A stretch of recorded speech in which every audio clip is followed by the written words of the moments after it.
I was told my back would never heal. I've battled with low confidence my entire life. And I've never felt happy looking in the mirror. Fast forward to today, and my back has completely healed. I'm now confident as a person, and now my body looks, functions, and feels better than ever before. It's time to learn how to overcome physical and mental barriers, how to build a sustainable lifestyle, and build a body that looks, feels, and functions the way you've always desired. You're listening to the Redesign Your Body Show with Jake. Hey redesigners, welcome to the Redesign Your Body Show live on Apple 98.5 FM and as a podcast on your favorite podcasting platform. Once again, I'm your host, Jake Pearson, and in today's episode, we're going into depth on how I created a life-changing transformation for myself in the last 2.5 years. I try to keep it as simple as possible, and so I'm going to give you a few really deep insights into my training, my nutrition, and my mindset, and all the routines around that. I had to begin with my why. Now, that's the strong emotional reason that I had to want to change in my life. I had to find that emotion behind my goal, which if you had listened to the first few episodes in this podcast, you'll know that my emotion behind my goal was a combination of my lower back bulging disc, a lack of confidence in my own body image, and being told that I didn't look like a personal trainer, which really, that cuts deep. So go check out episode 2 for a more in-depth explanation on how you can find a strong why, that emotional reason to change in your life. So once I had that reason to change, I reached out to a friend and coach who I trusted, and we started working together to be taken through the same process I was using to guide my clients through. I can't lead by example if I haven't done it. So it was a really good 2 birds, 1 stone situation for me. He kept me accountable, and he saw through all my absolute BS and told me that when things got hard, you need to do this, this, and this, or he just reality checked me if I was lying to myself and, BSing. But on other times where things were really difficult, he'd be there in my corner. And that's what a good coach does. Our focuses were building great routines throughout the week. So he was making sure I was hitting all my training sessions, making sure I was enjoying my food and my food prep each week, and staying accountable. That's a key word. But the goal was only to be like 0.5 or 0.001% or 1% better each week. None of this changed everything from the get-go because we know that's unsustainable, and I've seen that happen to too many good people because they give up really and try to change everything at once and don't address the core habits behind their choices and lifestyles. And so what that means is, how many times have you told yourself, I'm going to cut all of sweets out, or no more junk food for me, or I'm getting rid of all alcohol in my life? That's a perfect example of going cold turkey or trying to cut everything out and change everything all at once. You need to bring yourself back to reality and try to start changing, replacing. Don't cut, replace. Give yourself something slightly better, and that makes that improvement so you can still work on changing that habit over time. And that's what I did. Change one thing slowly over time until 2 years later, here I am. 2.5, sorry. With the training, that was a big part of it. Training with weights is what shapes your body and builds muscle. So I was working on creating a weight routine that I could stick to each week for a structured program of 12 set weeks. At this point, I believe I've done close to 8 with my mentor, Matt, and maybe 2 prior 12-week programs on my own before him.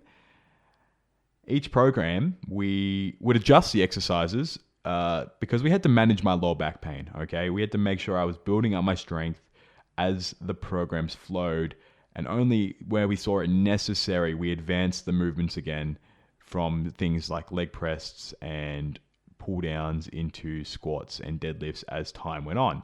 But the core principle of my training never changed at all. I was only doing 2 quality sets of each exercise with no more than 45 minutes work each session. So if you're spending upwards of 45 to an hour and a half, you might be doing way too much. But we'll go into that in another episode.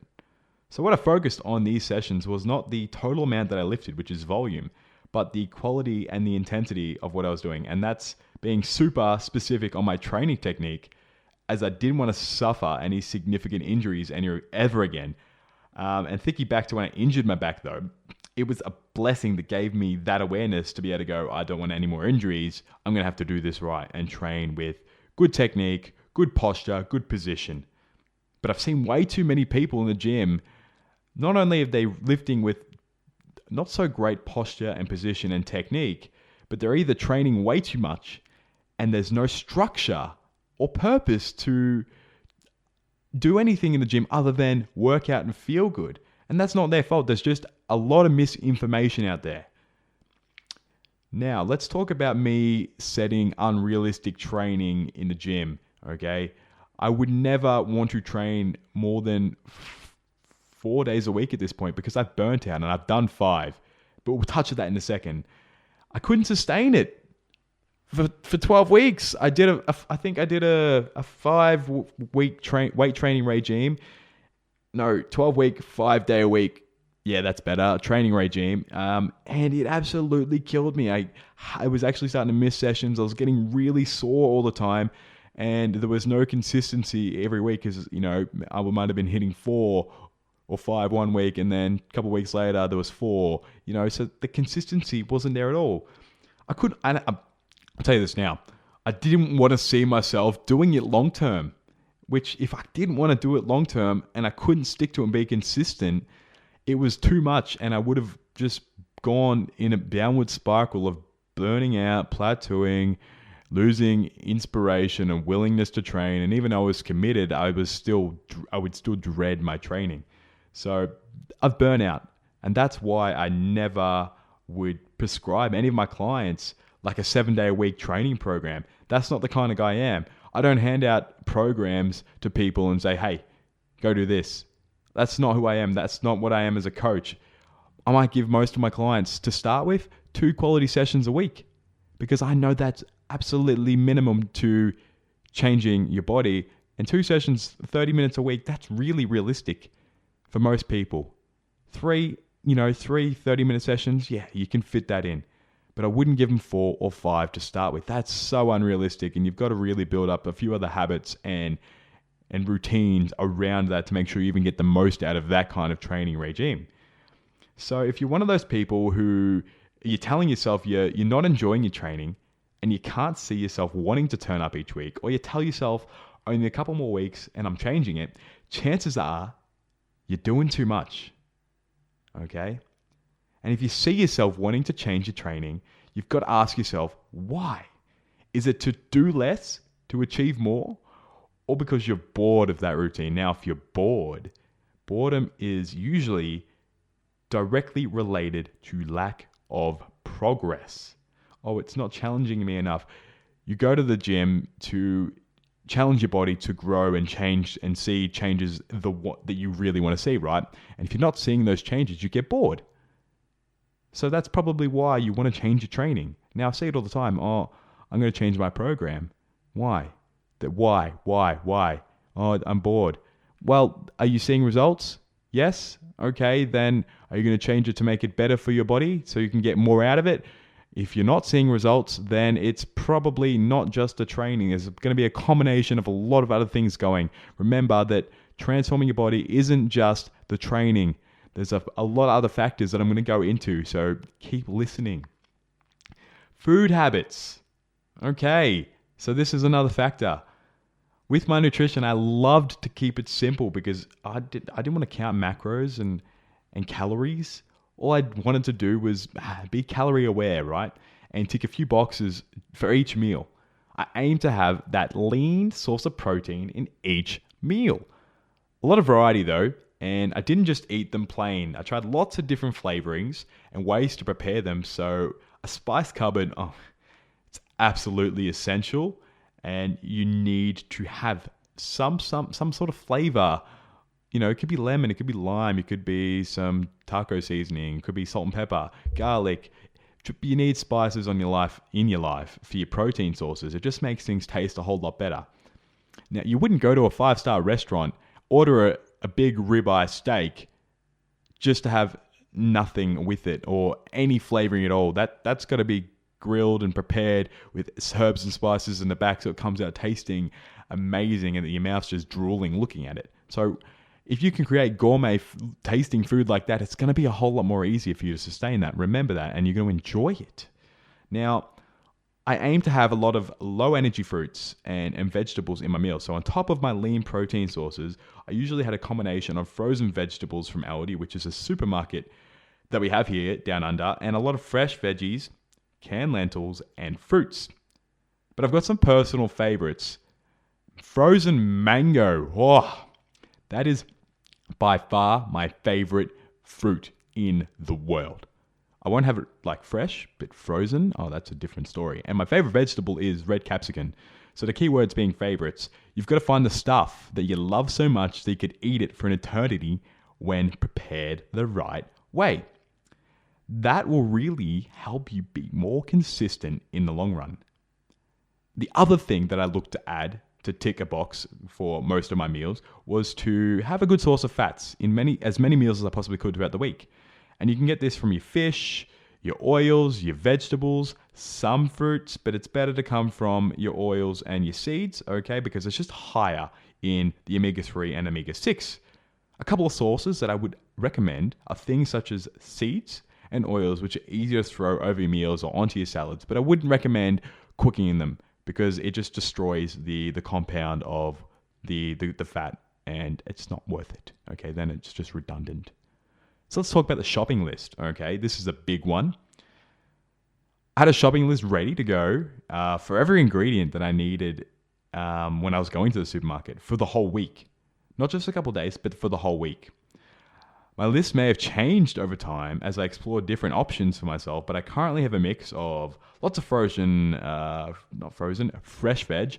Things like celery, I've got capsicum, carrot, I have pineapple, okay, it's a fruit, okay, but just bear with me.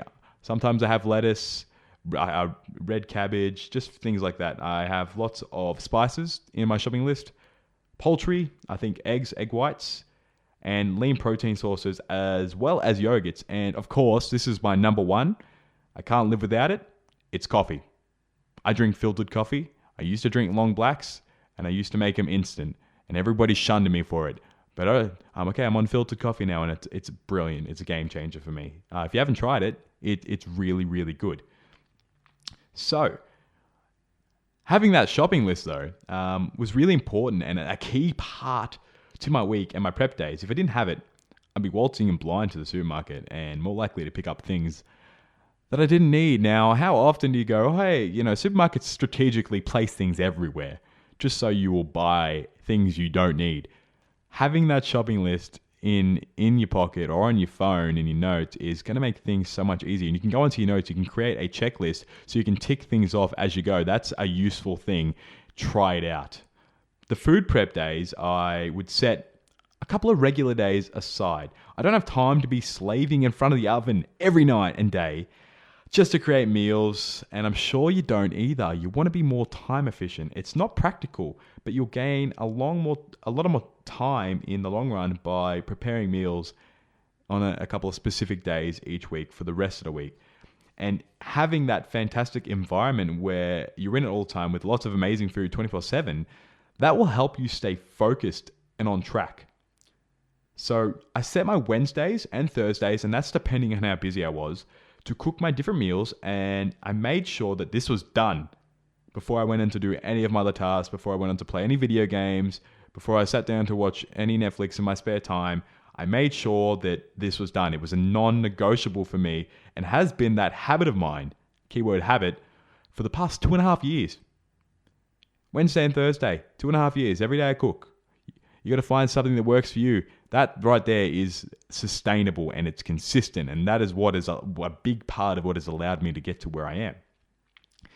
Now, this is a little harder. We're going to move on from the food and the training This is a little harder to implement, but it's called adopting a growth mindset. You may have heard of it, you may not have, but I'm going to give you the rundown of what it is. It's the thought process of everything that you know and everything you do that can be improved upon. And that's personally, that's professionally, that's in relationships, it's in your health, it's in your general knowledge. You get my drift. The biggest change that I've had has not been in my body the last 2.5 years. Contrary to what most of family and friends might say, it's been my work ethic, the way I approach my day-to-day life in general, but of course, my health and fitness and my overall wellness. I always look for areas to improve, and I never assume to know it all. And if I say that I know it all, then you should stop listening to me on the spot. Heads up. Chances are that if you're listening to this though, you've already started to adopt that growth mindset, eh? Because you want to learn, you want to grow and you want to make some changes in your life, but you have to earn it and do the work. If you can start making changes to your approach to learning and see it as growing, and that there's no doubt, and I know this for sure, you're going to make massive steps and leaps and bounds forward in your physical health as well, not just in your mental health and your mindset, but you're going to take some real big steps forward. So my biggest tip for anyone who's looking to start their own life-changing transformation, and it is to find a method that you can be consistent with. Do what works for you if you can sustain it. If you're consistent with your training and you can sustain that workload and you're not burn out and give up, this is great. If you're consistent week in, week out, preparing nutritious and delicious foods that you love, you can create a lifelong habit for success. Okay. If you're held accountable to your goal because it's something you genuinely have a strong reason to achieve, you will keep after it. I want you to strive for improving your mindset with how you look at everything in your life, and understand the ball is in your court to act. This is going to affect everything from getting up in the morning when you don't want to, from hitting those non-negotiable training sessions and taking those times to prepare those delicious meals for your week. So whether it's to boost your confidence, to fight for better health, or just to look and feel better, you need to start to find something that's consistent for you that you can do long term. But I want to tell you what's really changed for me over the last few years. Coming from that shy, that insecure guy who had a massive lack of confidence, who had that chronic lower back pain and a lifestyle full of unhealthy habits, I can tell you that I've improved my sleep quality massively. I have some great habits surrounding food during the week and on weekends. I'm no longer in pain from my lower back, which is freaking amazing. I cannot express how happy I am to have worked so hard to get to this point. I'm extremely confident in my own skin, and I no longer feel like I can't be perceived as a trainer, which is awesome. I've overcome that shadow. I'm self-aware of my habits and how I hold myself, which is great. I'm not fully self-aware. I'm sure there's things that I don't notice, but I'm learning about myself, and you should always take time to learn more about yourself.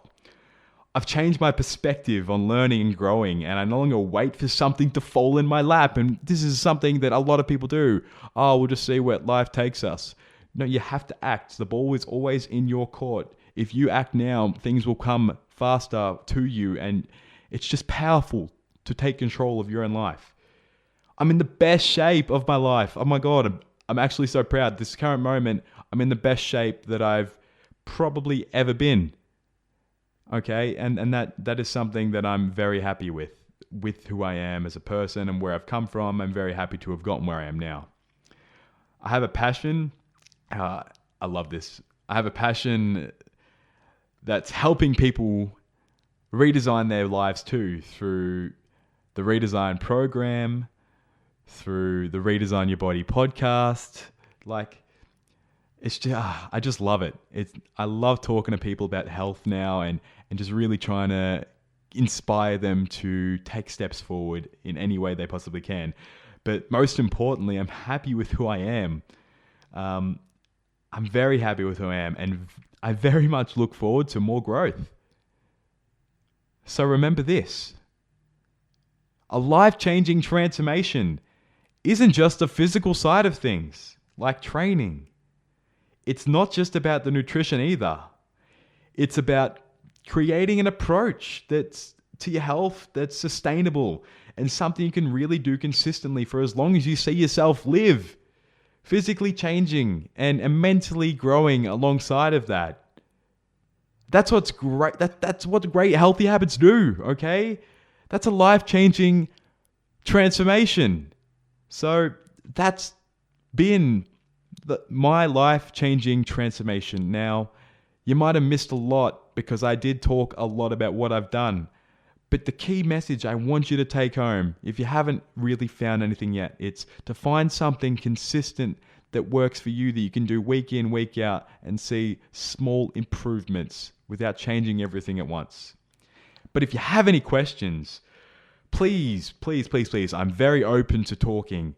Reach out to me on social media, Jake Pearson. You can find me on Facebook, on Instagram, or you can hit me up at jakepearsonpt@gmail.com. I'm happy to reply when I'm available and talk about your health and fitness and where you can take steps forward. So thanks again. Thank you for listening to this episode on how I created a life-changing transformation for myself. Thanks for listening to another episode of the Redesign Your Body podcast. If you're looking for more daily support and inspiration, you can join our community Facebook support group. Just head over to our website at redesignpodcast.com/podcast. Jake, signing off.